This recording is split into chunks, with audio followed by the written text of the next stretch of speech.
Hello to my wolf pack, Charlie Black 20 back again. Today I am going to be doing a re-review of the book and movie Cujo. Cujo was written as a novel by Stephen King in 1981 in the middle of him being drunk and high, so he does not remember at all writing this book. And it was made into a movie adaptation in 1983, where Stephen King also wrote a screenplay of it. And there are major differences between the book and the movie. And in this video, we are going to be talking about the characters and the major differences versus what goes well with the book and what goes well with the movie. As well as talking a little bit about the fight scenes from the book versus the movie. So, getting right into it, I hope. We have the small town of Castle Rock in rural Maine in the middle of summer.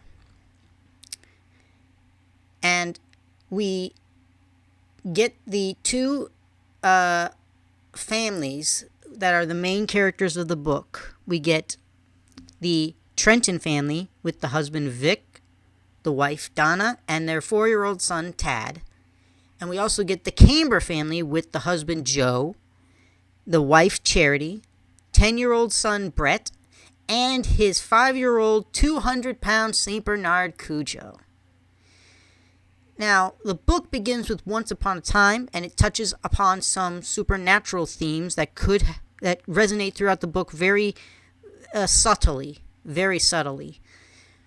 And we show that the drama that is happening between these two families is that Donna of the Trentons has been having an affair, and Vic finds out about it, and unfortunately he can't deal with it at that very moment because his business is struggling and he needs to go to New York to figure things out for their business and save them financially. And little Tad is afraid of monsters in his closet, and his dad has written him these monster words to stave off the monsters. While we also have the Camber family, where Joe is an abusive husband and just a pretty deep piece of shit. Charity, the mother, who is very worried about their son becoming like his father, and she actually gets a bit of luck by winning the lottery. She wins $5,000 and decides to use it to bribe Joe to let her go to Connecticut to see her sister with Brett. And then we've got Cujo, who, very good dog. I mean, everything you think a St. Bernard would be, that's what Cujo is. But one day he starts chasing this rabbit, and he almost catches it, but he gets his head stuck in this hole that is the opening to a cavern where there are these bats that are sick with rabies. And one of them bites him on the nose, and he's infected. And it's very dangerous for Cujo because his owner, Joe, has never gotten him vaccinated. So we follow the drama of the Trentons and the Cambers, and we see Cujo's slow descent into the rabies virus or madness, however you want to see it, until finally Charity and Brett leave for Connecticut. Vic leaves for New York, and Donna and Tad are heading up to the Cambers to get their car, a Pinto, fixed because Joe is a mechanic. At the same time, Cujo has finally gone fully rabid, and he proceeds to kill the neighbor of the Cambers, Gary. And when Joe comes by to see Gary, he also is killed by Cujo. And he then lays siege to Donna and Tad in their Pinto, where the car has completely died. It's useless. It's not going to get them out of there. And for the next 2 to 3 days, they are stuck in that car with no air conditioning, no wind, basically, no food or water. And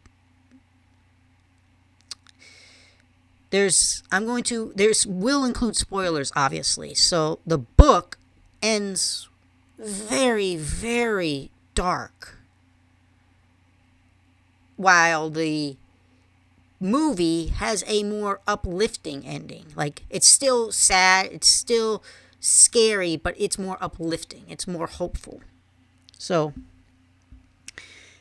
I'm going to give a quick thing about the characters, the main characters within the book and the main characters within the movie.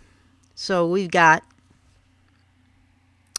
Vic of the Trentons, who is struggling to save his marriage and his business to keep them financially stable, because he works in advertising, and one of their accounts, a very big one, is in danger of being destroyed. So he has to go to New York after finding out that his wife has been having an affair.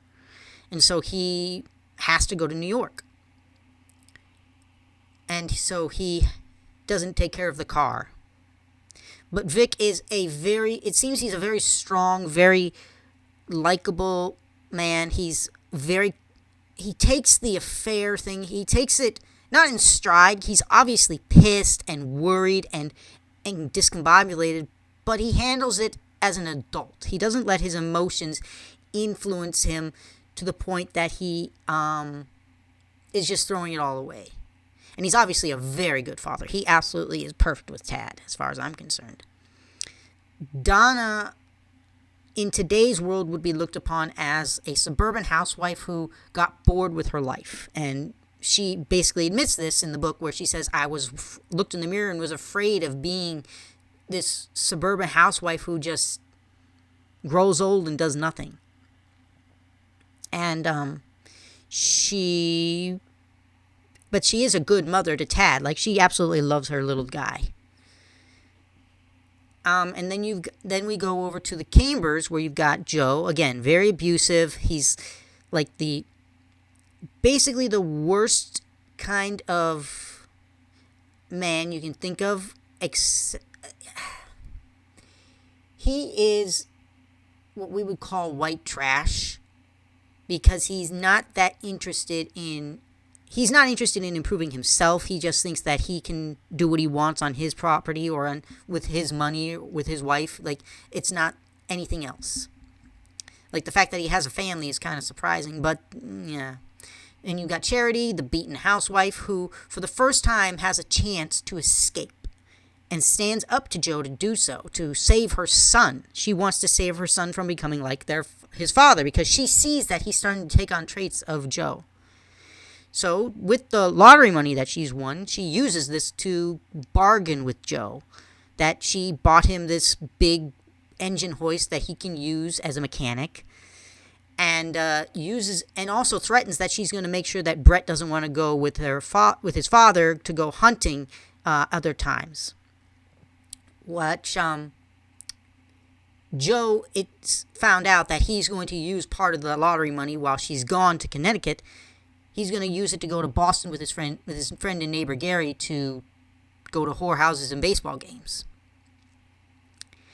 And then we've got Brett, who, 10 years old, he is basically the owner of Cujo.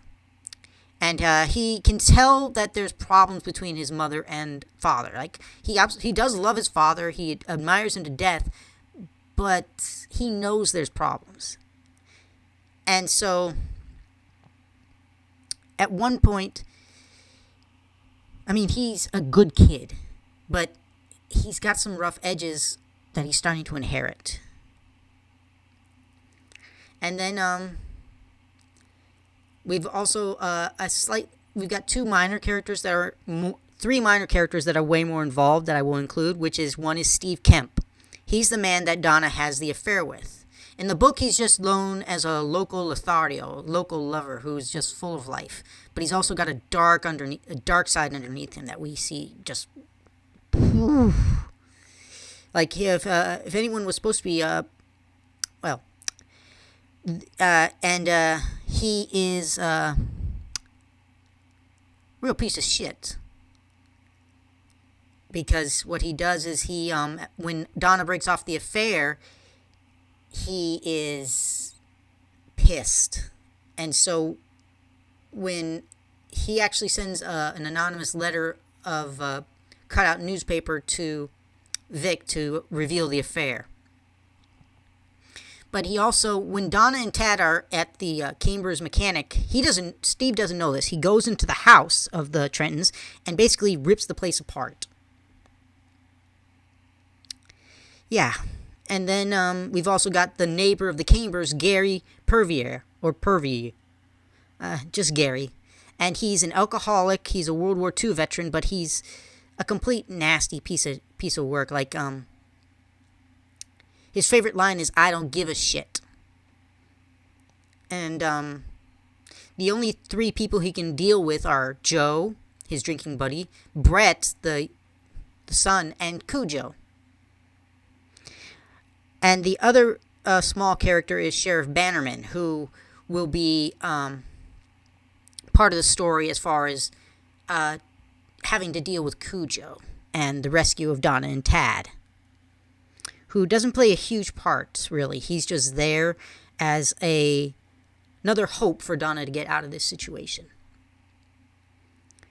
Oh, I'm sorry, we have one more major character, especially from the book, and that is Cujo himself.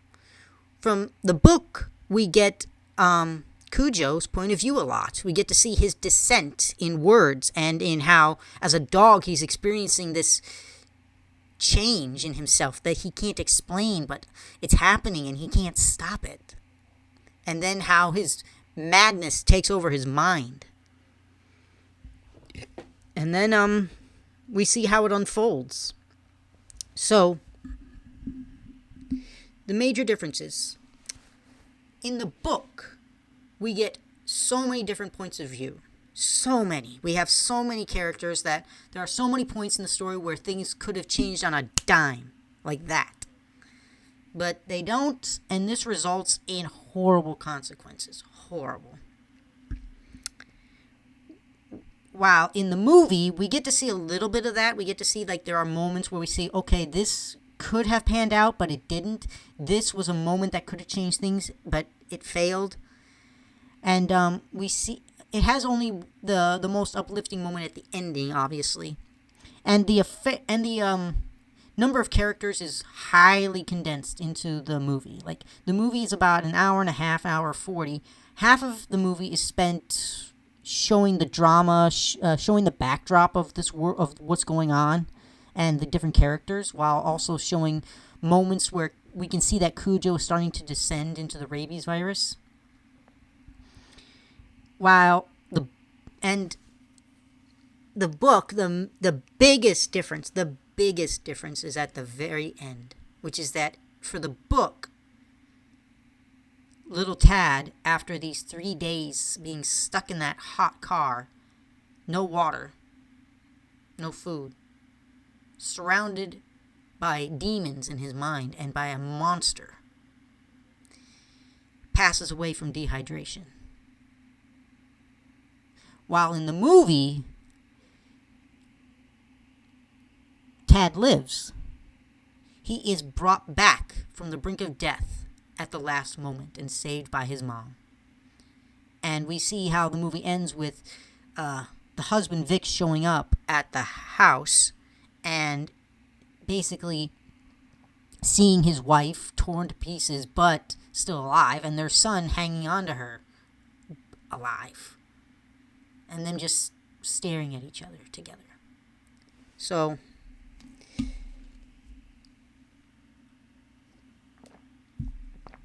now I'm going to go into smaller differences in the book and the movie. So, in the book, the drama and number of characters is way higher. There's way more of it, and way more of the supernatural slant to it. Like, you can see it without the supernatural slant if you want to, even within the book, but you can also see it with it if you want to. So, the real parts that are different is how the characters interact with each other, and especially interact with Cujo in the end.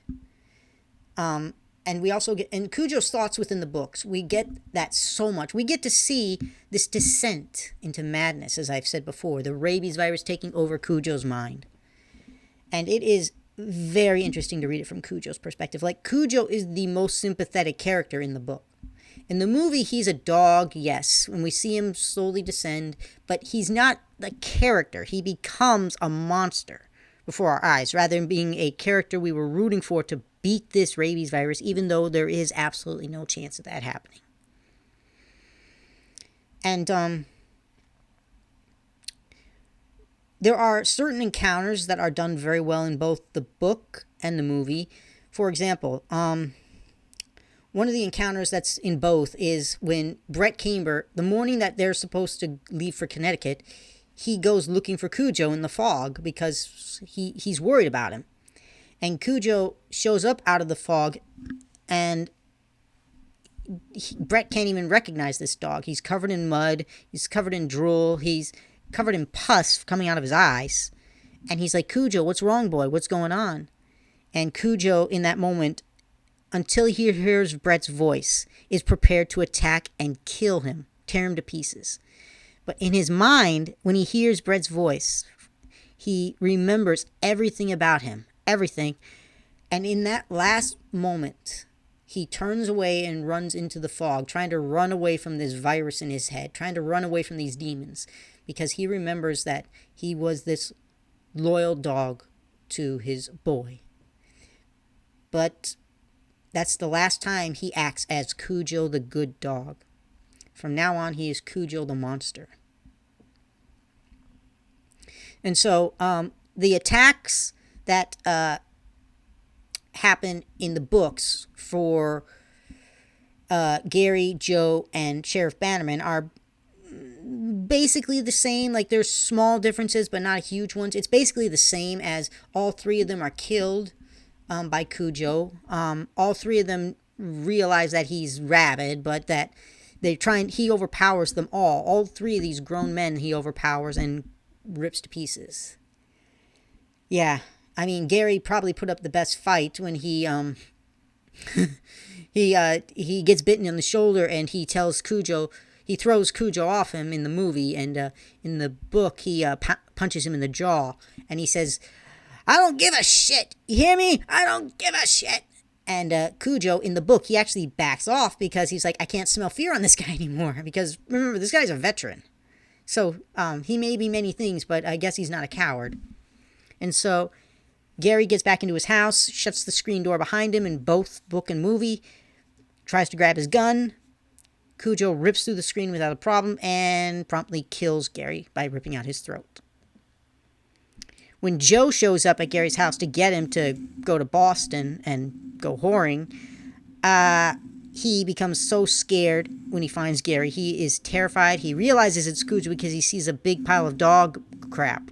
And he knows it's Cujo's because it's the biggest dog in Castle Rock. So he tries to use the phone, but he's so scared he's not paying attention. He makes too much noise, and Cujo comes out of the cellar and attacks Joe. And in the book, Joe is covering his throat like this with his hand and trying to fight off Cujo with the other. So Cujo backs off, and in the book, it says, then he came for Joe Camber's balls. Whereas in the movie, we get to see it from Cujo's perspective as Joe throws a table at him, and then he runs forward at him through the camera, and we don't see it happen. It happens off screen that we hear him tearing Joe apart. With Sheriff Bannerman, Cujo is, in the book, in both the book and the movie, he hides at first and then attacks him when he least expects it. But in the book, Bannerman is caught unawares. He's at the Pinto, and Cujo basically guts him.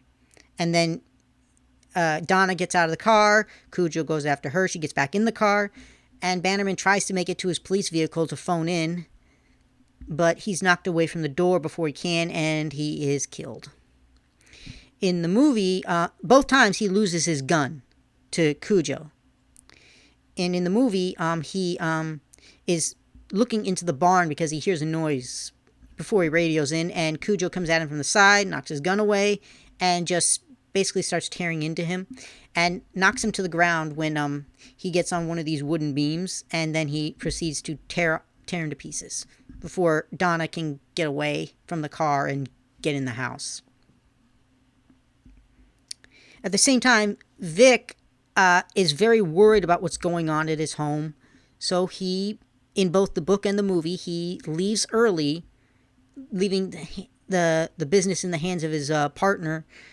And he heads home and he finds the house completely torn apart by Stephen Kemp, as I mentioned before.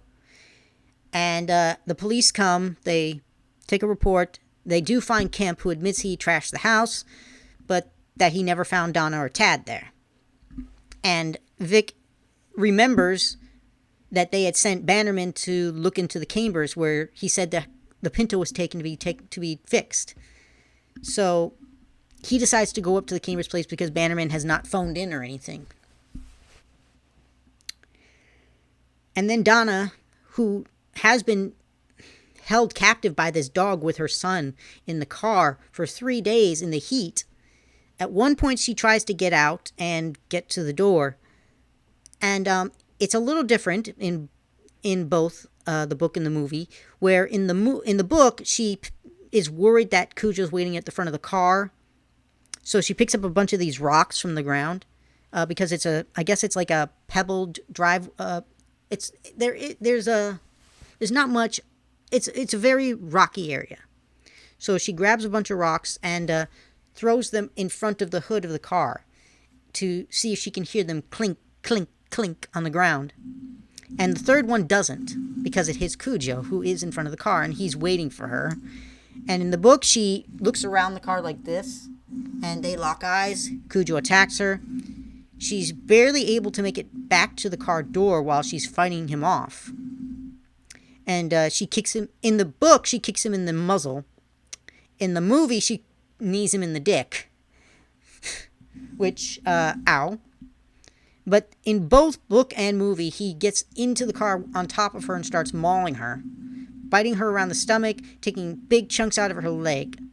In the movie, she uses this metal thermos that's empty and smacks him in the nose with it, like on the face, like bam, bam, bam, as hard as she can.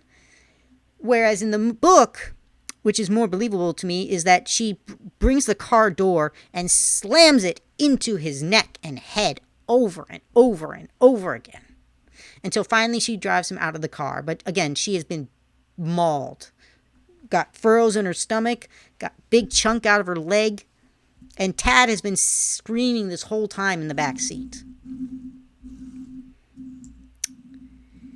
And that's when the fight between Donna and Cujo comes to a head when she realizes that Tad is dying, literally dying before her eyes. He's been having seizures. He's been having trouble breathing. He's pale. So in both the book and the movie, she gets out and runs for this baseball bat that is, its handle is covered in black tape, and it wiggles in her hand, so it's not secure. But in the book, she never finds the sheriff's gun. And so she's fighting him with the bats. She keeps hitting him with it until finally the bat breaks, and she's left with about a 18-foot stick of wood, very sharp. In the movie, Cujo charges her as she falls down. He impales himself with his own strength in the chest on this stick, and he seems to die right then and there.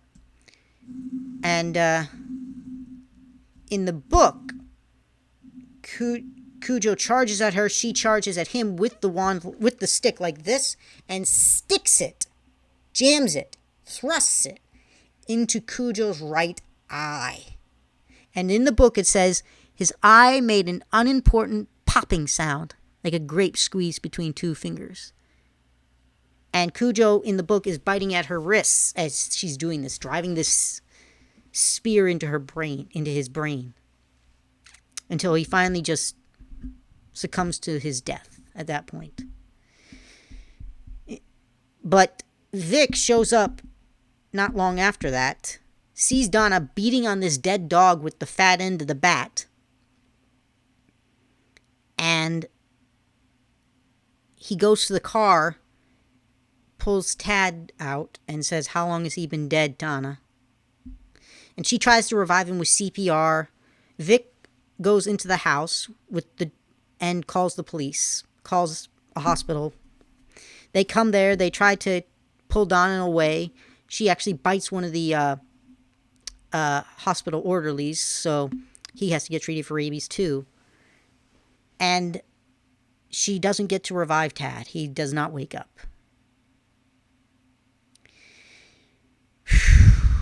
The book ends with Tad dying.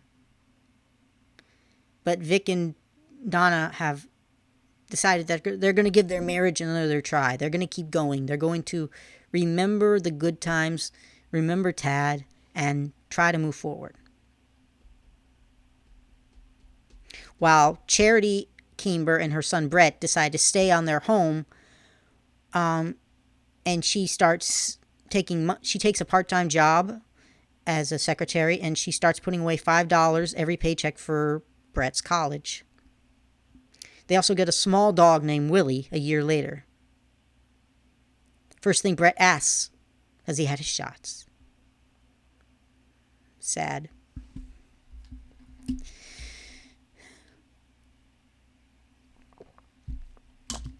Then we get the epitaph for Cujo, which is that his remains were taken to be tested for rabies, which they cut the head off and test it.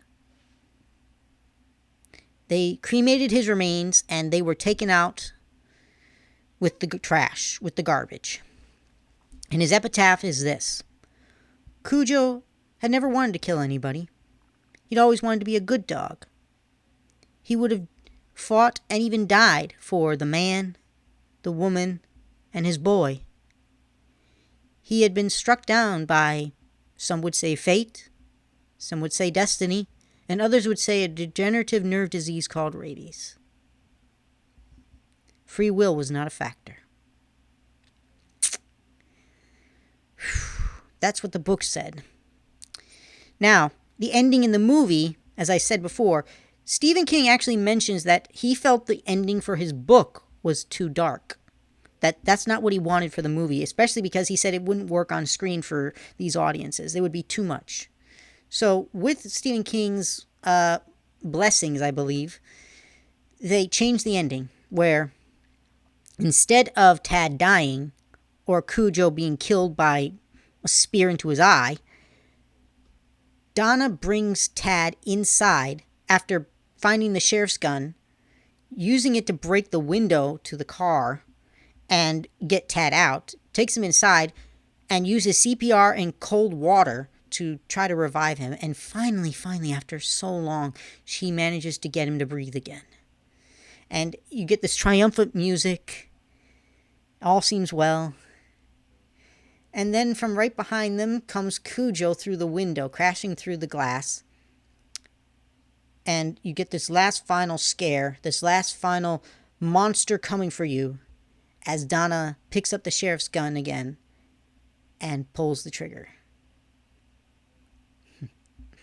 So, and we see that Vic arrives just as she's finishing off Cujo, and she comes out, leg bloody, covered in sweat and dirt, dehydration, with Tad in her arms.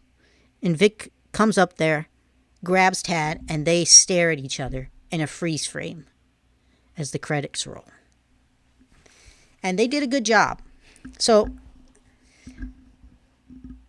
I'm going to give my final thoughts to this, which is that if you're looking for a good book where it's character driven and a condensed plot in a condensed time period, Cujo's a great book to read, especially if you're into horror. It's all one chapter, actually. Stephen King starts the book at chapter 1 and keeps going. There are cuts here and there in paragraphs and character points of view, but it's all one chapter. And you get so much drama, you get so many characters, you get so many moments where in the book things could have changed differently. Like, for example, when Charity buys this engine hoist, it has to be delivered to the barn. And Cujo's in the barn, seeing these two guys set this up, and they get scared because they think that something's wrong with Cujo. They see something's wrong with him, and they get back into their truck real quick, and they start saying, "Oh, somebody's got to tell Camber that something's wrong with his dog." But they get to bantering with each other and never think to call Joe Camber about this, especially because Joe Camber is not well liked.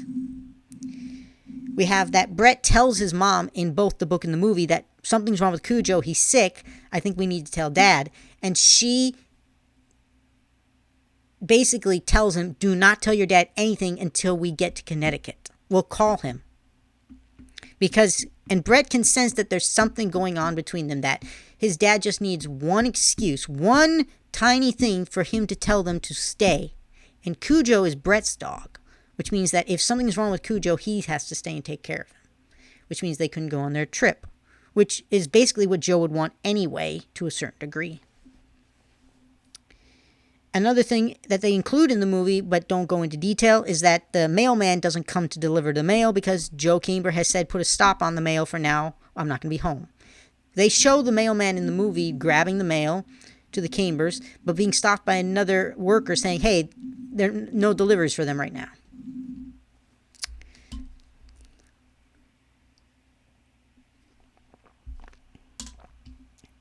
And so the movie is way more condensed. Like, again, I said half of it is for the drama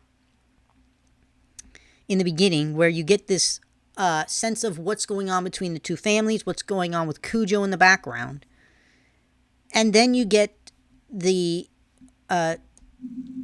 beginning of Cujo's reign of terror, which, again, I think lasts for about 4 or 5 days at most, where he proceeds to kill 3 people and cause the death of another one, Tad, in the book, and kills 3 people in the movie, obviously. I think that, as I said before, Cujo is one of the main characters in the book, and it is well done, Stephen King, very well done. You can kind of see things from Cujo's perspective in the movie, especially when there's noises bothering him and things like that. But during the fight with Donna, when she has the bat, in the movie, because they know that human violence, people can watch and not care, but seeing human on animal violence is like, Jesus, what are we watching? So what they did is they took the camera and they viewed the fight from Cujo's perspective, where the dog is never actually being hit. It's the camera that's being swung at with this bat. So it seems like Cujo's being hit, while in reality, Dee Wallace, who plays Donna, is just swinging the bat. Which Dee Wallace and the child actor Danny, phenomenal performances. Absolutely phenomenal. That's Dee Wallace also played in E.T., but I think she did a much better job in Cujo. She did good in E.T., I think better in Cujo. But the characters are way more fleshed out in the book, obviously. But there is so much more to consume that it can feel a little disconcerting at points, a little disconnected at times, even though it is all connected. But there are so many points in the book where one person making a different call, making a different step, taking a different route, could have saved little Tad and saved Donna from this hell. And maybe even saved the lives of the other 3. But in the end, that's not what happened. And it ends horribly in the book, has a horrible story, but a better ending in the movie. So if you're going to read a horror book where you expect to be gut punched, or you're worried, or you're not exactly in a mood for a happy ending, you should read Cujo. If you're looking for a more uplifting ending to something, while also enjoying seeing the drama, seeing the horror, seeing the intensity of moments, you should watch the movie, because the movie does a great job, especially in this one scene. There's at least 2 scenes that stand out for sure for me, where the camera at one point after Donna is bitten, the camera starts spinning around the car, seeing Tad and Donna's faces, and it spins and spins and spins faster and faster and faster, and you get this claustrophobic, dizzying, hot feeling like you're in that car with them.